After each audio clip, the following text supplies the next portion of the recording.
How exactly do you survive on Helldive difficulty? This is a question a lot of people have been asking, so I thought I'd put together a tip video on specifically tips for high-level gameplay so that you can complete Helldive missions solo or with friends.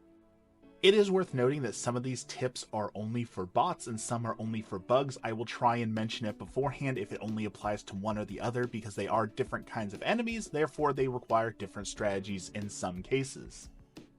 So let's jump right into it. Tip number 1, and this one's going to sound counterintuitive, but I promise you this is one of the best tips for survival, is drop your armor.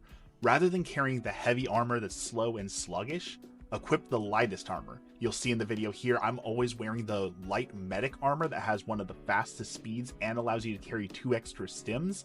It sounds, again, counterintuitive to lower your armor so you take more damage, but moving faster is more important than mitigating a little bit of damage here and there.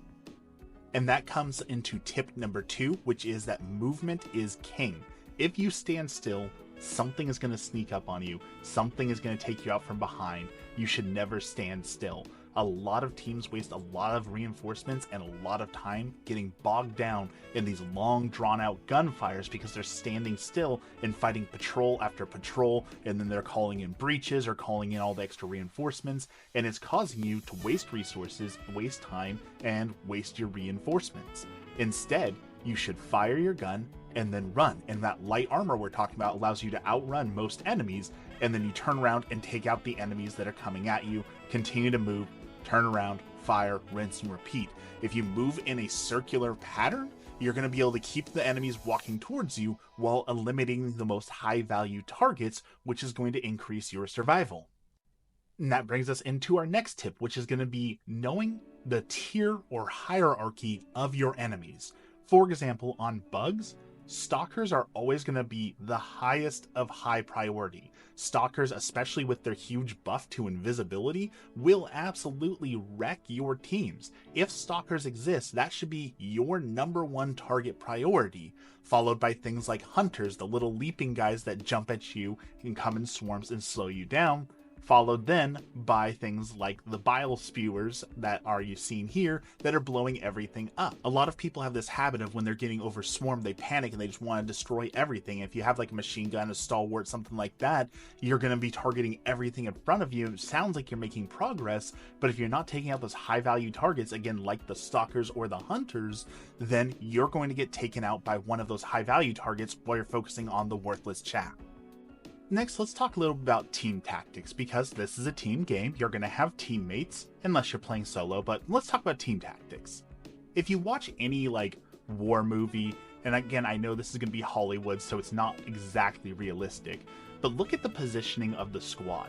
The people are never right on top of each other. It's never their shoulder to shoulder walking. You should never be that close to your fellow Helldiver.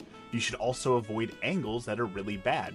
If you're standing on one side and the other Helldiver is on the exact opposite side of you and the bugs are in between you, when you're firing at them, you have a high chance of missing and hitting your Helldivers. You don't want that position. Instead, you should spread out a little bit. Have a staggering where one person is a little bit farther up, one person is a little bit farther back, but to the left, have another person who's at like a 90-degree angle firing in, so you've got a nice crossfire, but that crossfire isn't in danger of hitting other Helldivers. Also worth noting that when you're with your team, there's only so many enemies that can spawn in at once. Like when an enemy bug calls in a bug breach, that can only happen at one place on the map. So it is very effective to have teams of 2 and 2 or a team of 3 and 1, where one team is drawing aggro and the other team is out completing objectives. If you want to survive for longer, take that position. Be the person who's running around doing objectives while the other people are fighting. This means you only have to fight 1 or 2 bugs. You don't have to risk getting called in on all these bug breaches, but you're also able to effectively help the team while the rest of the team is managing all the bugs that are spawning. I think one of the most slept on survival tactics is to bring the EMS mortar. It is completely undervalued by most players. It has an almost 0% chance of friendly fire and taking out one of your fellow Helldivers, but it can stun lock entire bug breaches for a long period of time, giving you time to break line of sight, disengage, and either re-engage or just completely leave and let those bugs return to their regular patrol. The same can also be said for stun grenades. When we talked earlier about movement and moving away from enemies, both the EMS mortar strike, the stun grenades, and the orbital EMS give you a chance to break that line of sight, disengage, get completely away from the enemy, and then choose how you're going to re-engage them or whether you're not going to re-engage them at all. Now let's talk about stims for a second. Earlier I mentioned I always wear the medic armor that lets you carry 2 extra stims, but there's actually one other feature to it that's super important, and that is it extends the period of time in which your stims function. This seems obvious to a lot of people, but it's worth noting just because it's a survival tip here. When your stim is active, you are practically invulnerable. Granted, if you get hit by like a 500 kg or a Bile Titan is spewing on you, or you get to really heavy damage from a rocket, you still will die. But for the most part, you are invulnerable while that's going. So when you're in a tight spot, don't wait until you have low HP to stim. Use your stim right away and you'll have those basically invincibility frames to get out of the mess. And if you're wearing the medic armor that I recommend, you get an additional 2 seconds on top of that to get out of whatever situation you're in. I cannot tell you how many times this has saved my life. A lot of people swear by like the Democracy Protects armor. Here's the problem is if you survive with 1 HP, chances are you're getting ragdolled somewhere and you're going to die anyways, or you're going to be knocked over and not have time to stim and you're going to get taken out before you get that stim in. Then extra invulnerability on the stims is even more powerful than Democracy Protects. Another tip that I think is underrated by high-level players or people trying to get into helldiving who aren't quite there yet is use your map.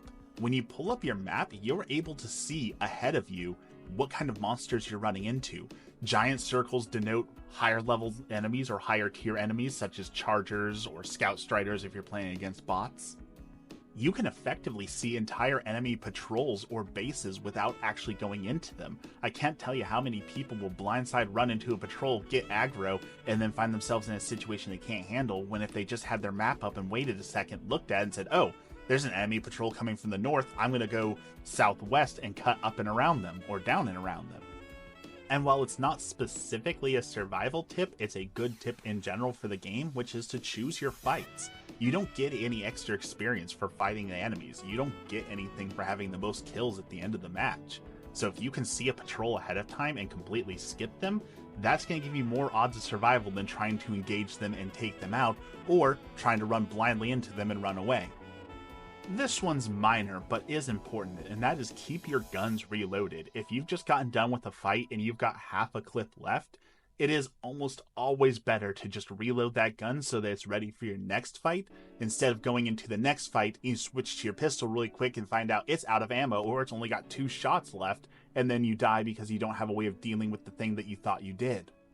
I know there's been some ammo nerfs recently, so people are still kind of figuring out the ammo economy, but for the most part, there is no shortage of ammo on the map. So between the resupplies and scavenging, wasting half a clip should not make or break you.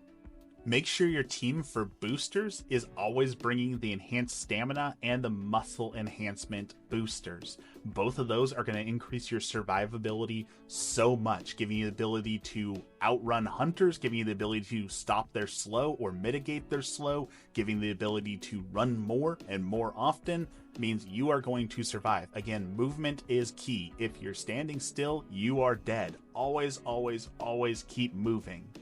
Opposite of that tip, and it's going to say contrary to it, is don't forget to go prone occasionally. Going prone can save you from Tesla towers, can save you from friendly Gatling turrets, or basically turrets in general. Some people allege you can lay down to hide under chargers. I've never actually personally tried that, but many people insist you can actually just lay down and chargers will run straight over you.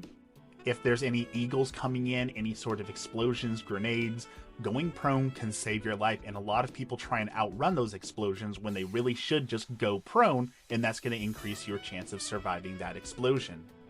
I just want to point out the irony in this clip. I was telling you never stop moving, and the one time that I stop moving here, bam, I get hit by a charger on the side, so never stop moving. And my final tip for this video is going to be know your terrain. Especially like when you're fighting bots. This is not bot specific, but for bots specifically, like the mines on the ground, knowing what you're dealing with, whether you're going to have foliage that slows you down, whether you're going to have like the exploding plants that slow you down, if the terrain has a lot of hills that enemies can get stuck on, or worse, hills that chargers can glide over that you're not able to stick them on, or rocks that they can break through. Knowing the terrain is just as important as knowing the enemies and knowing where your allies are at, because that's going to help you to determine whether or not you're going to be running in circles, whether you're going to be running uphill, running downhill, whether you're going to be breaking line of sight behind large hills. Knowing what kind of terrain is out there and what that terrain does is going to increase your lifespan so much in this game. And there you have it, about 10 minutes of survival tips to help get you into Helldive mode and survive a little bit longer. But don't forget, death is also a part of this game. Inevitably, no matter how good you are, at some point, something is going to kill you, whether it be an enemy that glitched out, whether it be an ally who throws a 380 mortar barrage on you. At a certain point, death is inevitable, but that doesn't mean we can't mitigate some of those deaths to make sure that they are meaningful when they do happen.